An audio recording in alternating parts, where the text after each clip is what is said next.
हरे राम राम राम हरे हरे, हरे कृष्ण कृष्ण कृष्ण हरे हरे। रघुपति राघव राजा राम, पतित पावन सीताराम। सीताराम सीताराम, बज प्यारे तू सीताराम। ओम नमो भगवते वासुदेवाय। आज आप सुनेंगे अधिक मास यानी पुरुषोत्तम मास का अध्याय 14। इस अध्याय में सुदेव ब्राह्मण के गर तप से प्रसन्न होकर भगवान का पुत्र प्राप्ति का वरदान देने का प्रसंग है। अब तो साक्षात भगवान प्रकट हुए।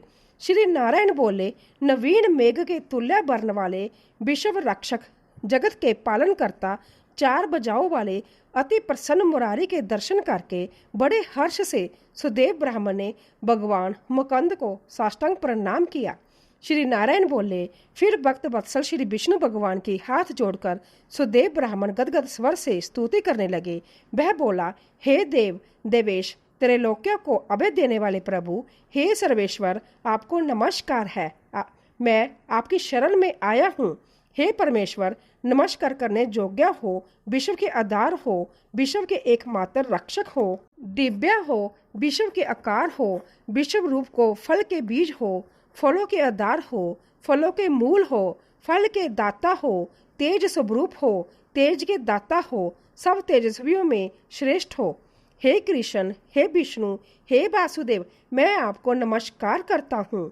हे जगत प्रभु, आपकी ब्रह्मा आदि देवता भी स्तुति करने में समर्थ नहीं है। हे जनार्दन, मैं अल्प बुद्धि वाला मंद और साधारण मनुष्य हूँ, समझ नहीं पाता हूँ कि आपकी स्तुति कैसी करूँ। मैं आपका अति दुखी और दीन भक्त हूँ, मुझे क्यों त्यागते हो। इस प्रकार स्तुति कर ब्राह्मण श्री हरि के आगे खड़ा रह गया। तब हरि भगवान उसकी स्तुति सुनकर मेघ के समान गंभीर वाणी में बोले, हे वत्स, तुमने बहुत कठिन तप किया है। अंत्य, हे महाप्राग, हे तपोधन, जो इच्छा हो वह वर मांग लो। मैं तुम्हारे तप से बहुत प्रसन्न हूँ। मैं तुम्हारी इच्छा पूरी करूँगा। ऐसा दारुण तप किसी ने भी कभी नहीं किया है। सुदेव बोला, हे नाथ, हे दीनबंधु, हे दयानिधि, यदि आप मुझ पर प्रसन्न हैं तो हे विष्णु, हे पुराण पुरुषोत्तम, मुझको एक श्रेष्ठ पुत्र दो। हे हरि, पुत्र के बिना पूरा गृहस्थ जीवन मुझे अच्छा नहीं लगता। ब्राह्मण के ऐसे वचन सुनकर हरि भगवान बोले, हे ब्राह्मण, पुत्र के अतिरिक्त मैं सब कुछ तुम्हारे लिए दे सकता हूँ। तुम्हारे भाग्य में पुत्र सुख विधाता ने नहीं लिखा है। मैंने तुम्हारे बाल पटल मस्तक के सब अक्षर देखे हैं, परंतु उसमें तुम्हारे 7 जन्म तक कोई पुत्र सुख नहीं लिखा हुआ है। वह ब्राह्मण हरि के वज्र समान निष्ठुर वचन सुनकर जड़ से कटे हुए वृक्ष की भांति पृथ्वी पर गिर पड़ा।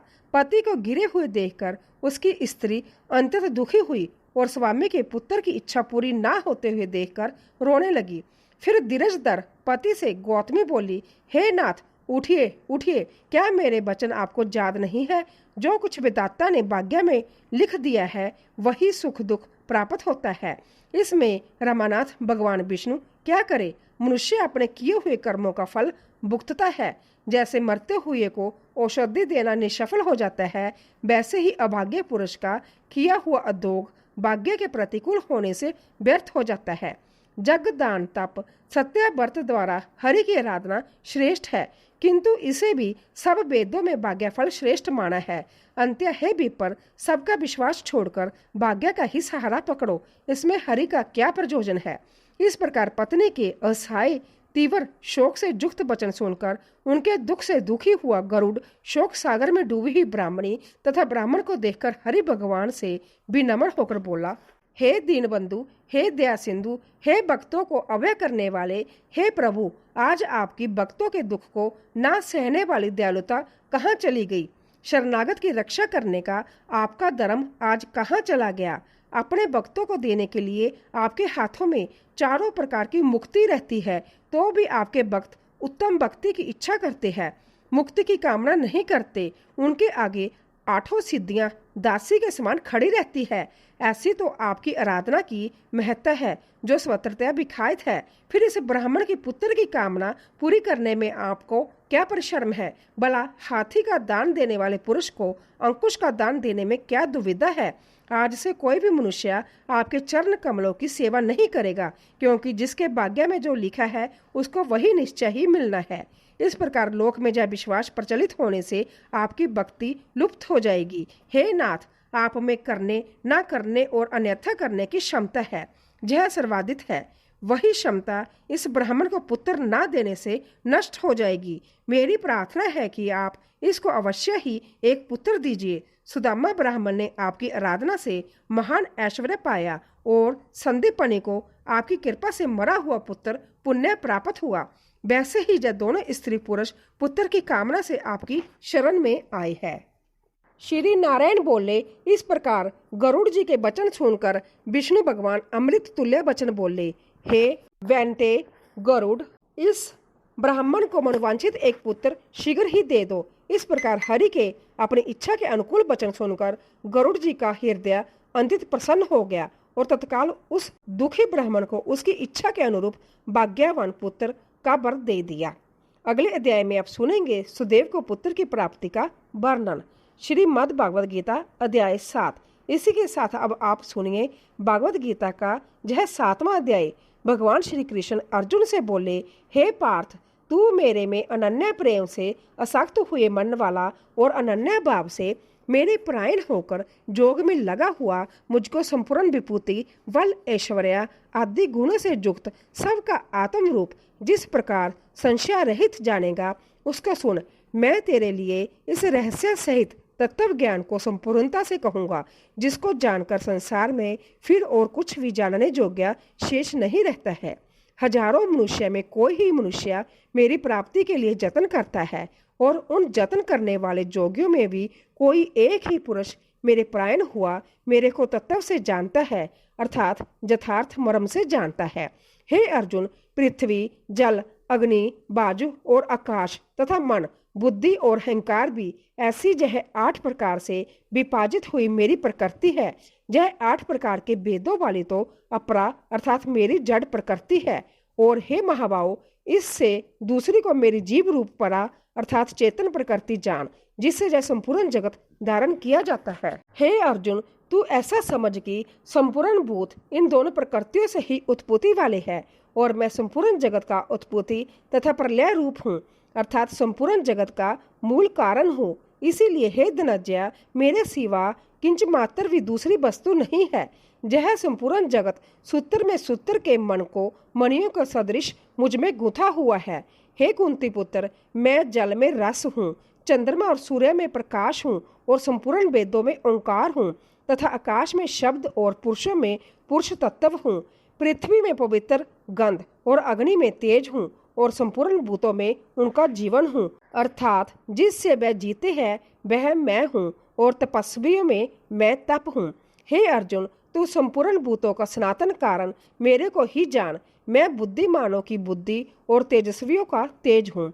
हे भरत श्रेष्ठ, मैं बलवानों का आसक्ति और कामनाओं से रहित बल अर्थात सामर्थ्य हूँ, और सब भूतों में धर्म के अनुकूल अर्थात शास्त्र के अनुकूल काम हूँ।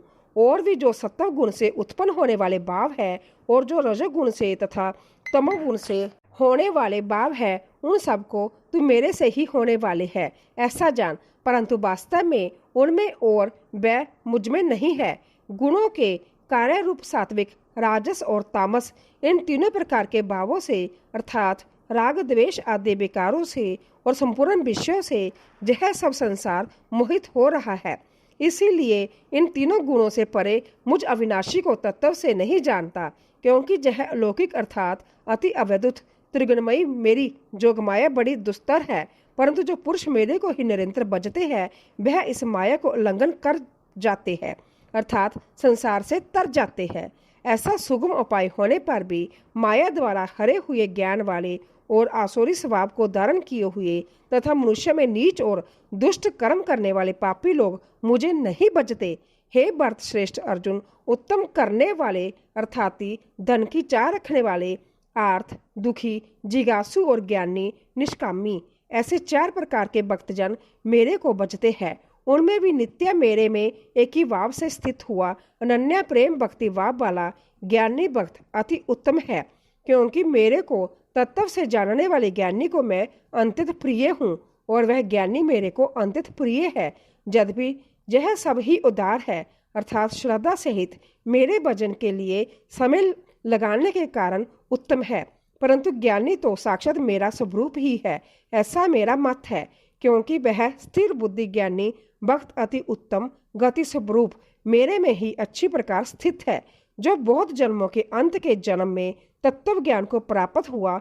ज्ञानी सब कुछ वासुदेव ही है, अर्थात वासुदेव के सिवा अन्य कुछ है ही नहीं। इस प्रकार मेरे को बचता है, वह महात्मा अति दुर्लभ है। हे अर्जुन, जो विषय आसक्त पुरुष है वह तो अपने स्वभाव से प्रेरित हुए तथा उन भोगों की कामना द्वारा ज्ञान से भ्रष्ट हुए उस नियम को धारण करके, अर्थात जिस देवता की पूजा के लिए जो जो नियम लोक में प्रसिद्ध है, उस नियम को धारण करके अन्य देवताओं को भजते हैं, अर्थात पूजते हैं। जो जो सकामी भक्त जिस जिस देवता के स्वरूप को श्रद्धा से पूजना चाहते हैं, उस भक्ति की मैं उस देवता के प्रति श्रद्धा को स्थिर करता हूँ। वह पुरुष उस श्रद्धा से युक्त हुआ उस देवता के पूजन की चेष्टा करता है और उस देवता से मेरे द्वारा ही विधान किए हुए उन इच्छित भोगों को निश्चय ही प्राप्त करता है। परंतु उन अल्प बुद्धि वालों को वह फल नाशवान है तथा वह देवताओं को पूजने वाले देवताओं को प्राप्त होते हैं, और मेरे भक्त चाहे जैसे ही बजे अंत में वह मेरे को ही प्राप्त होते हैं।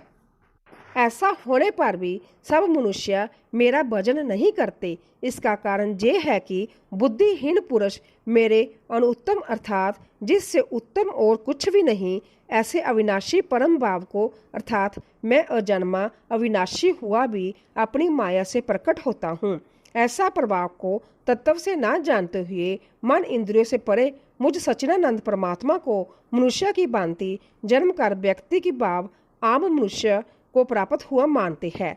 अपनी जोग माया से छिपा हुआ मैं सबके प्रत्यक्ष नहीं होता हूँ। इसीलिए यह अज्ञानी मनुष्य मुझ जन्म रहित अविनाशी परमात्मा को तत्व से नहीं जानता है, अर्थात मेरे को जन्मने मरने वाला समझता है।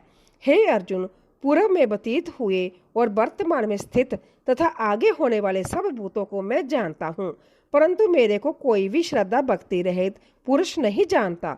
क्योंकि हे भारतवंशी अर्जुन, संसार में इच्छा और द्वेष से उत्पन्न हुए सुख दुख आदि द्वंद्व रूप मोह से संपूर्ण प्राणी अति अज्ञानता को प्राप्त हो रहे हैं, परंतु निष्काम भाव से श्रेष्ठ कर्मों का आचरण करने वाले जिन पुरुषों का पाप नष्ट हो गया है, वे राग द्वेष आदि द्वंद्व रूप मोह से मुक्त हुए और दृढ़ निश्चय वाले पुरुष मेरे को सब प्रकार से भजते हैं। जो मेरे शरण होकर जरा बुढ़ापा और मरण से छूटने के लिए जतन करते हैं, वे पुरुष उस ब्रह्मा को तथा संपूर्ण अध्यात्म को और संपूर्ण कर्म को जानते हैं। जो पुरुष आदिभूत और आदिदेव के सहित तथा आदिजग सहित सबका आत्म रूप मेरे को जानते हैं, अर्थात जैसे बाफ बादल धुआं पानी और बर्फ यह सभी जल स्वरूप है, वैसे ही आदिभूत आदिदेव और आदिजग आदि सब कुछ वासुदेव स्वरूप है। ऐसा जो जानते हैं वे युक्त चित्त वाले पुरुष अंत काल में भी मुझको ही जानते हैं, अर्थात प्राप्त होते हैं। ओम नमो भगवते वासुदेवाय नमः। भगवद गीता का यह अध्याय समाप्त हुआ। जो भी मनुष्य इस अध्याय को पढ़ता है, सुनता है और अभ्यास करता है, वह मनुष्य भगवान श्री विष्णु के लोक को जाता है। यह थी आज की अधिक मास महात्म्य की कथा। आशा करती हूँ आपको आज की कथा पसंद आई होगी और आप हमारी आने वाली वीडियो का भी इंतजार करेंगे। जय श्री कृष्णा, राधे राधे।